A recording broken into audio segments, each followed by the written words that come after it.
Hello San Diego, hello Comic Con, hello Hall H. You're looking a bit smaller and more like people's front rooms than I remember. I'm Chris Hewitt and welcome to this virtual panel for the UK produced Amazon original series Truth Seekers. Now in a few seconds I will be seeking truth from the creators and writers of the show, Nick Frost, Simon Pegg, Nat Saunders and SERAFINOWICZ. But first, because this is Comic Con, we've got you an exclusive. Oh yes.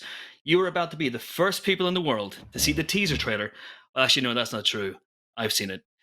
You're going to be the second people in the world to see the teaser trailer. Actually, no, that's not true either. The people who made the show have seen it as well. You're going to be the third people in the world to see the teaser trailer for Truth Seekers. Here it is.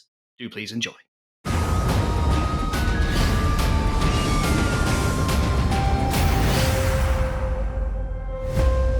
Can you feel it?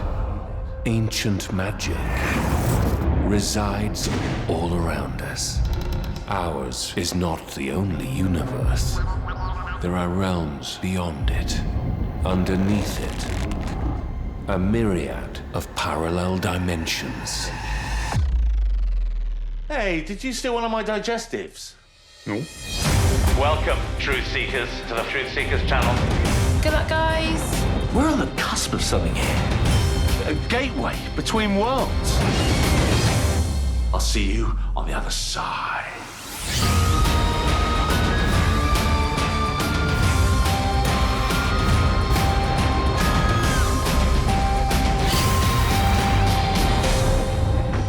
Careful. I've been a paranormal investigator for 20 years. I'll take it from here. Hello, ghosts!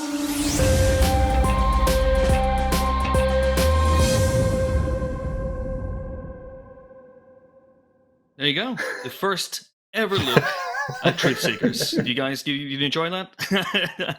And now I am delighted to be joined by the creators. Yeah, it looks all right, doesn't it? The creators, the writers, and in some cases, the stars of the show. How you guys doing? How's the virtual Comic-Con treating you? Have you been able to walk the floor, the virtual floor yet? I've bought so much. It's ridiculous. They wouldn't let me in. Oh, that's a shame. That's a massive shame. Maybe next year. Maybe next year. You never know. But Nick Lee, I'm going to start with you. Can you tell us? We got a brief glimpse there of Truth Seekers. What the show is about? What can people expect from Truth Seekers? It's about a man seeking. Let's have a look at another clip. We don't have another clip, Nick. We're just going to run.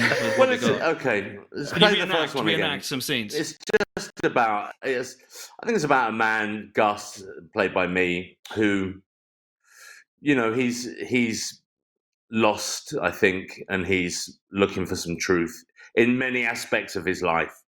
And he gets put together with a lovely man at work, and together they form some kind of wonderful alliance and pick up friends along the way. And in the end, it's real magic. Are we talking about Truth Seekers? Yeah, I think so. It's hard to tell, honestly. But there's a horror element to this. There's a comedy element to this. Simon, obviously, you and Nick have got form in this genre by blending laughs and horror even. How difficult is it to strike a balance and to explore the horror comedy genre? It's not difficult. I think you just have to not make fun of the horror. It's tempting with genre fare to kind of parody that because it's fairly easy to parody something which asks you to suspend your disbelief because you can just sort of fold your arms and go, nah. But I think the key with horror comedy is to take the horror completely seriously and allow the comedy to exist adjacent to it. The idea of having to play the horror straight is really interesting because that's what this show does. And James, can you take us back to the beginning and talk about the intention of the show? How did it all come about? Well, we started talking about it I can't remember, Nick, it was like a long time ago. We've always been, yeah, like in a previous life. We've always been interested in ghosts and UFOs and all paranormal stuff, and we're always texting each other like articles that we've seen on Twitter or anything that's kind of, oh, look at this site in that, like above Mexico City. And so we just thought, how could we kind of harness our obsession with all of the paranormal in a show? And then we just kind of started talking about it. And Gus and Elton, we just thought if they worked as broadband installers, we just thought that's like the most boring, mundane job that you could have. But then couple it with them being exposed to this kind of like, hey, I install broadband. I was going to say, no offense to any really broadband installers watching this panel. I happen to really enjoy my job. I think your job's great. Without them, we wouldn't be doing this. They're heroes. Yeah. Heroes. So we tried to couple the exciting world of broadband installation with the exciting world of the paranormal and ghosts. And that's kind of how it came about, really, wasn't it, Nick? Yeah. A love of the X-Files as well.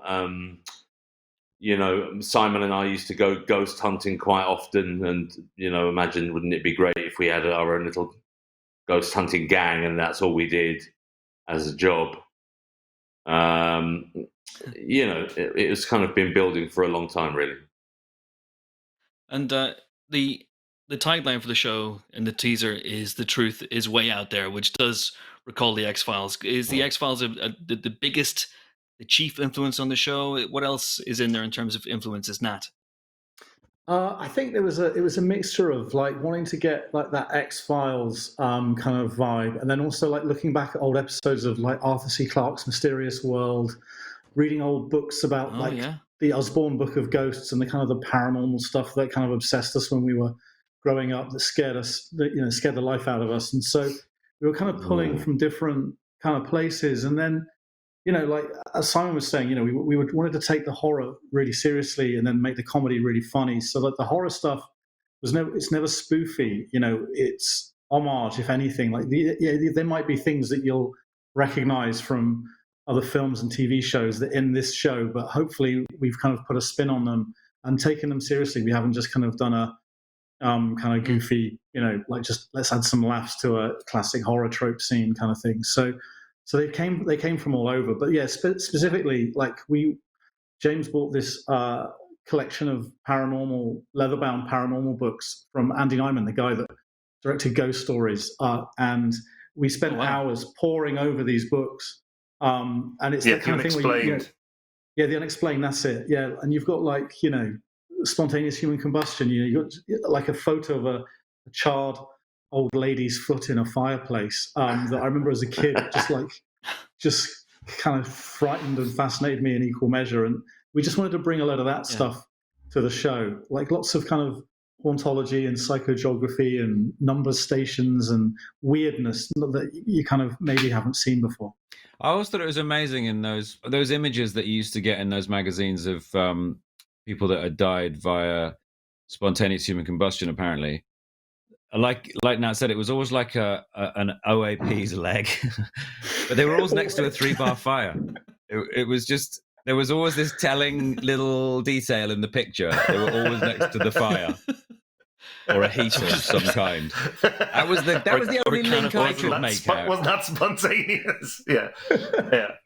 But like the other thing with Arthur C. Clarke was they'd be talking, like they'd always talk so seriously about the subject, whether it was like a giant snake in the Amazon or whatever. Worms. But then the people they would interview would always have the stupidest names, and like I can't.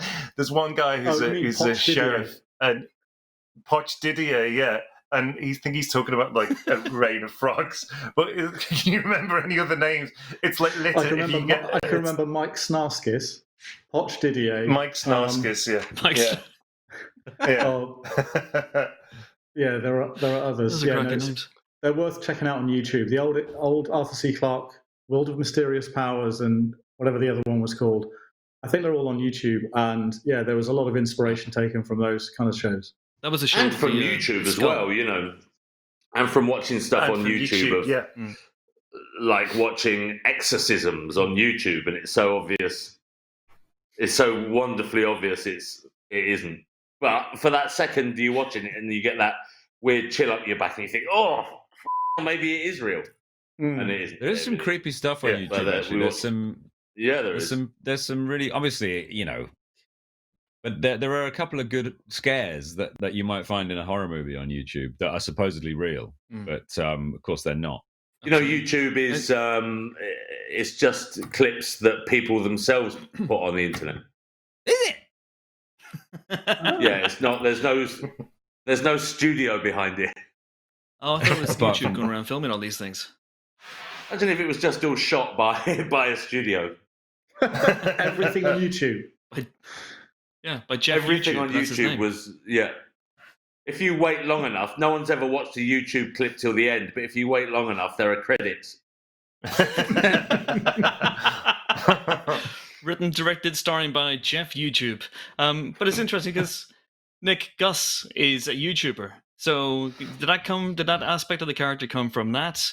What else can you say about Gus? I think with Gus with his YouTube, I think he has to not like it and to not be bothered about followers. But as the show, goes on, you can see that he's really desperate to be taken seriously, I guess. Gus is alone. I don't know how much I can say. I don't want to give too many spoilers away. But he's alone. What can I say, chaps? Can I say that he's alone, or aren't the first couple of episodes fair game in this world? I don't know. Like, do we, or at least the first episode, we can say stuff from that one, can't we? Everything up to the end of the 8th episode. Usually, that's fine. Right? Yeah, fine. He died. He lost.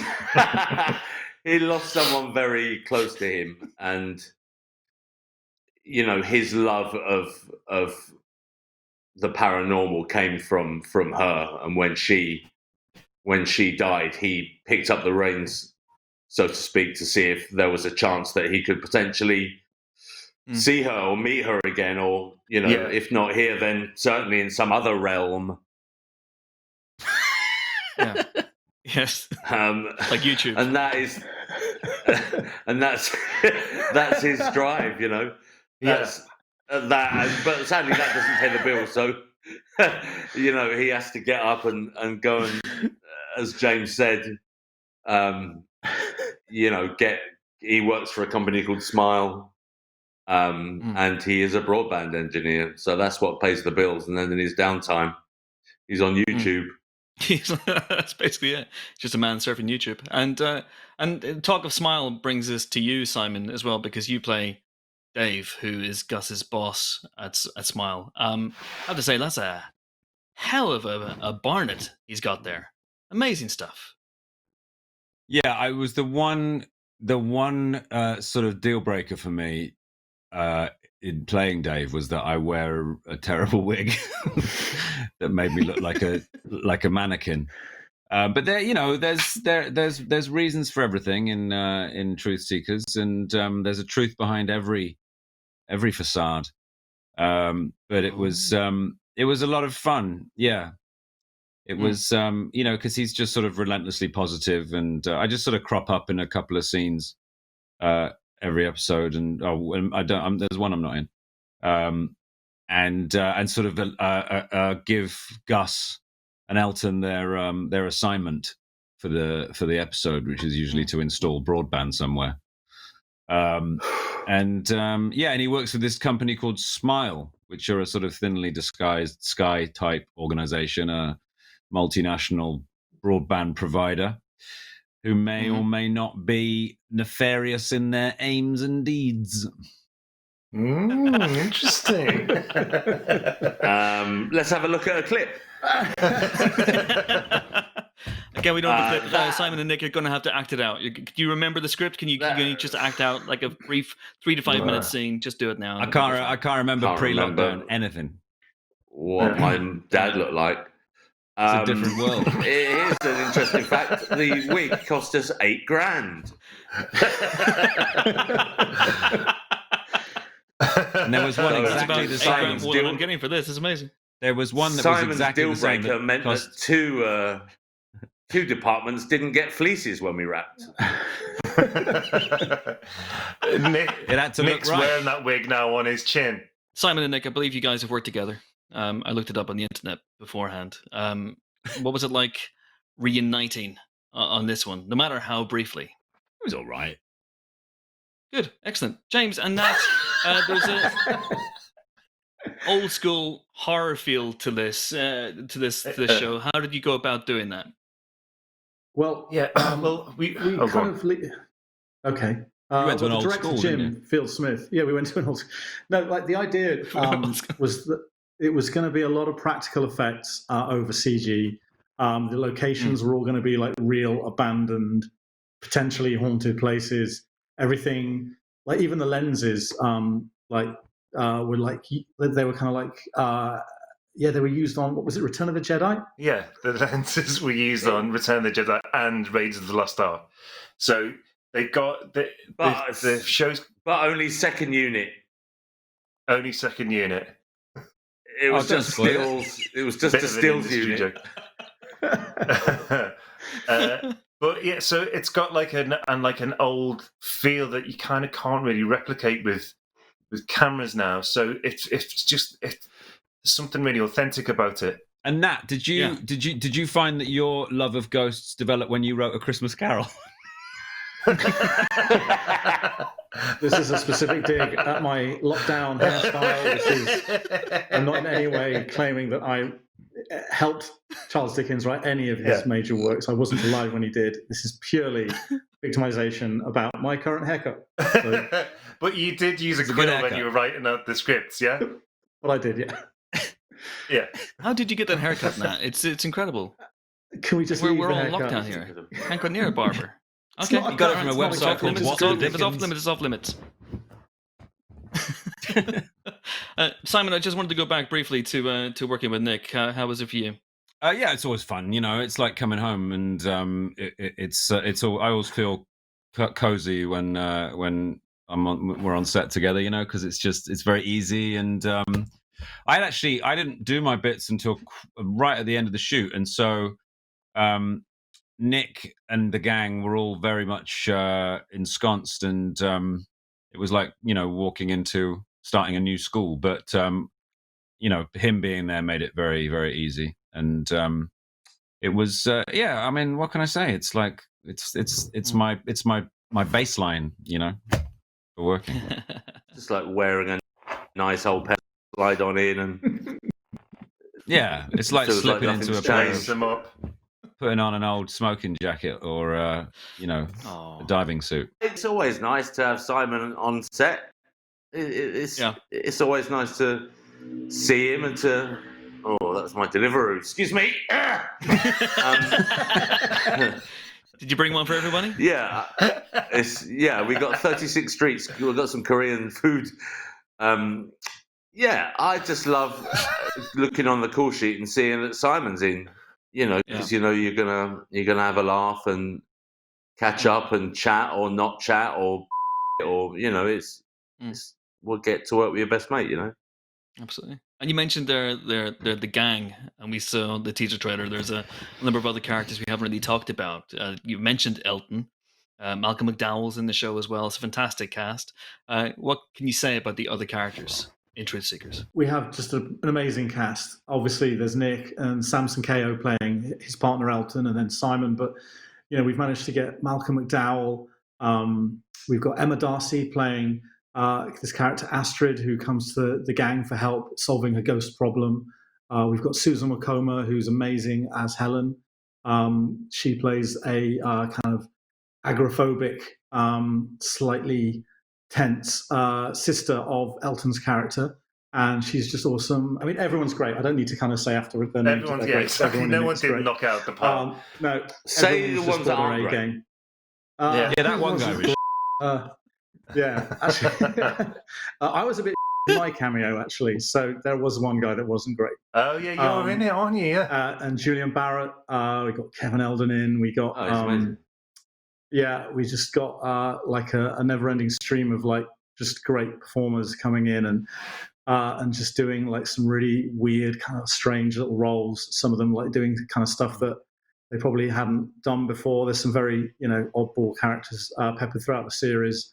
There's a few that we're going to like kind of leave because they're kind of surprises for the viewers. They kind of come in later in the season, some guest star roles. So it was just everyone was just brilliant, and everyone I think kind of like bought into the kind of the spooky, creepy, fun weirdness to the show, and brought something special to their part. Yeah, and it was really cool working with Malcolm McDowell, and we even filmed at Brunel. Was it Brunel University where they shot some of Clockwork Orange, which was like, it was just great being with him, just listening to his stories. He's in that. No, he wasn't there that day, but I didn't say that. But he was in spirit.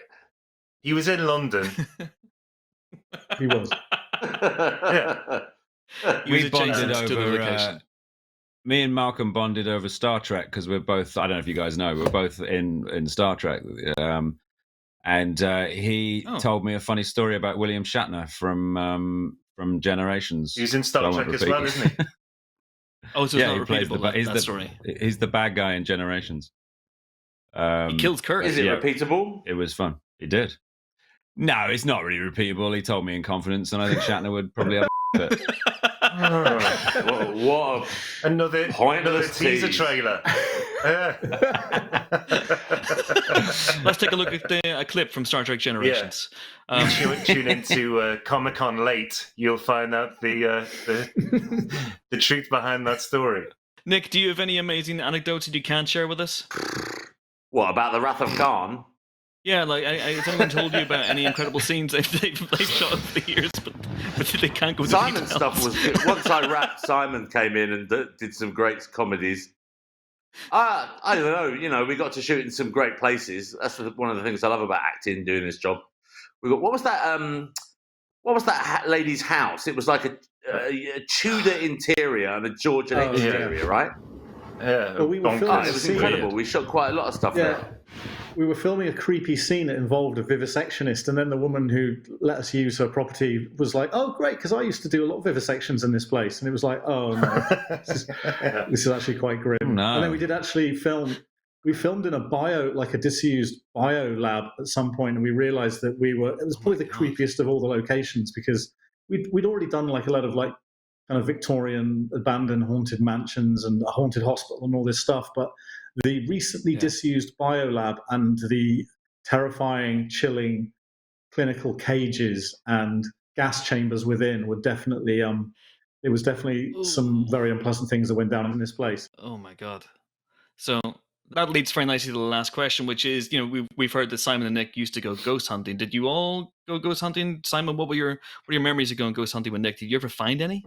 We'd occasionally drive out to an abbey or a church and run up to the door and knock on the door and go, "Oh, hello, ghosts." There was that church in High Beach that we went to. We went to walk around there in the dark, and there was a mist. And then that night where we heard the bell ringing constantly, that was a ghost. That wasn't ghost hunting though. We were just in bed and there's been lots of things that have. And then that one where we found that station in the forest. Oh yeah, that was amazing. We found the original Highgate tube station in the woods in Highgate, and it was like we'd stepped into this completely kind of unknown world, and it was creepy. Incredible. All the lights were on. Yeah, it was like Brigadoon or something. It just like appeared. But we had drunk a lot of cider that waiting night. For us. It hasn't been seen since. Yeah. And then a train came, and we got on the train. 3 liters of strong cider each. Yeah, it wasn't. And then Nick knocked himself out, and I thought he was messing around, so I just left him in the wood. He's never forgiven me for that. I went back home and ordered some Chinese. I came back 2 hours later, and he was sat in a Chinese. I thought he was pulling the longest game. I was like, Nick is dead. He's really committed to this. This is amazing. I was really... And I opened the door and he was just there all like soaking wet. He went, "You left me." You left me. Now Nick's been dead for 10 years. Nick, he was dead all along. Yeah, Nick's a ghost. No spoilers. Yeah, no spoilers. So I gotta ask, of all of you, do you believe in ghosts? Do you believe in the paranormal? Is there something out there? No. Okay. I've Maybe. seen a UFO. Yes. I believe in UFOs, in aliens. Ah. I believe in aliens, but I don't believe in UFOs. Do you believe in I believe in ghosts alien of ghosts. aliens? Yeah. I don't believe. I believe if an alien died, it wouldn't come back as a ghost. So it's only would one not have a degree of ghost. belief that I have. So, if you believe in aliens but you don't believe in UFOs, how do they get here? Well, they don't. On spaceships. I mean, I believe that they live out there on other planets, but I doubt they come and visit. Okay.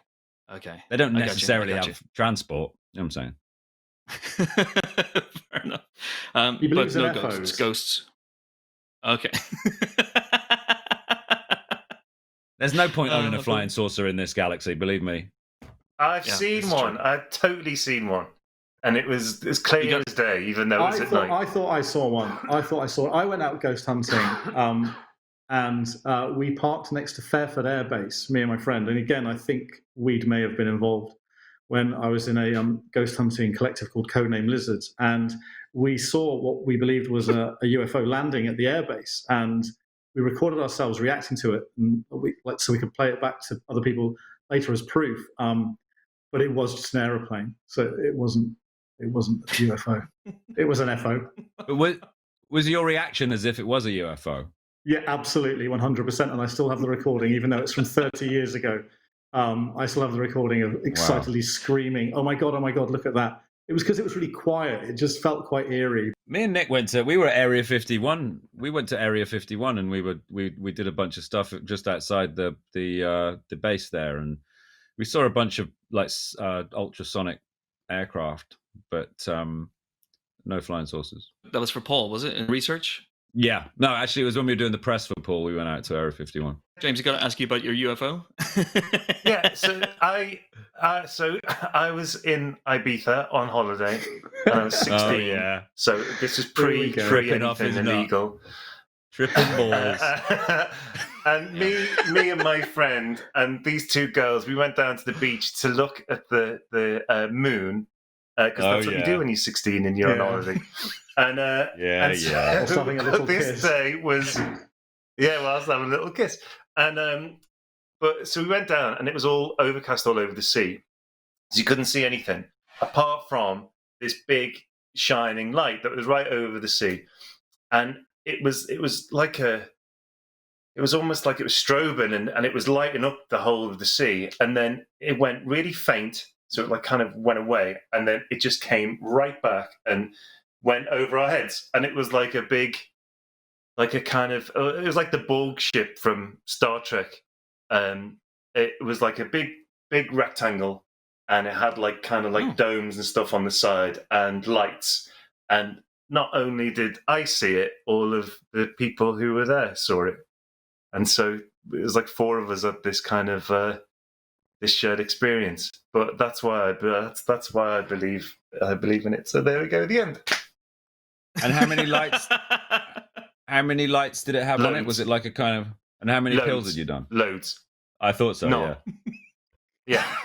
No, promise. Amazing stuff. But guys, that is all the time we have, I'm afraid. I wanted to thank you all so much for taking time to do this and for answering, I think, some of my questions. I'm not entirely sure, but thanks once again to Simon Pegg, Nick Frost, Nat Saunders, and James SERAFINOWICZ. And don't forget, of course, Truth Seekers will be launching on Prime Video. Nick's pretending to freeze. Oh no, I suppose. Sorry. Don't forget, Truth Seekers is going to launch globally on Amazon Prime Video later this year. And believe me, guys, the truth is way out there. Thank you so much for watching. Goodbye.